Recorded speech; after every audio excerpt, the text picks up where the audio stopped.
Le commissariat n'est qu'à quelques mètres de cette salle municipale. À l'intérieur, des associatifs, des élus et des habitants sont venus débattre, mais pas de représentants des forces de l'ordre de Villiers-le-Bel. Au secrétariat du commissaire, on invoque la période de réserve électorale et un débat politisé. Et moi, je ne me l'explique pas, je trouve ça complètement stupide parce que c'est en discutant justement qu'on peut ensemble trouver des solutions pour que le vivre ensemble et qu'eux puissent exercer leur boulot dans de bonnes conditions et que la population ait réellement l'impression d'avoir des policiers qui sont là pour les protéger, non pas pour les agresser. J'espère qu'un jour on y arrivera. Ce fut un temps c'était possible, aujourd'hui c'est plus possible. Alors est-ce que c'est lié au fait que ce soit des villes comme Villiers-le-Bel ? J'espère pas, parce qu'on ne doit pas continuer à stigmatiser ce type de ville-là, y compris à Villiers-le-Bel. On a envie de pouvoir débattre avec les représentants de la police, qui ne sont pas l'ennemi, encore une fois. L'absence de la police n'a pas empêché l'échange entre les Beauvillésois. Contrôle aux faciès ou non motivé, manque de formation des policiers, chacun témoigne et tente d'analyser les causes d'un dialogue rompu. Nicolas Sarkozy a dit vous n'êtes pas payé pour jouer au foot.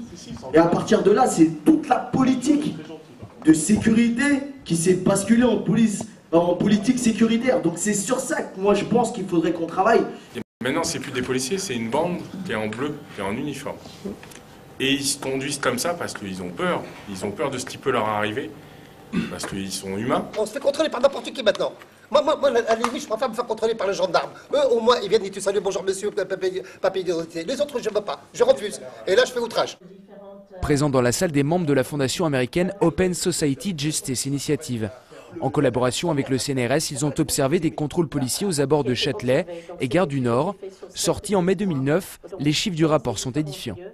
Les Noirs étaient contrôlés, dépendant du lieu, entre 3,3 et 11,5 fois plus que quelqu'un de blanc.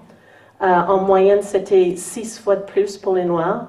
Ce que ça veut dire, statistiquement, ce genre de pourcentage, il n'y a plus aucun doute qu'il y a un problème de discrimination. Parce qu'après un pourcentage de 2 fois plus, on est clair qu'il y a une disproportion statistique.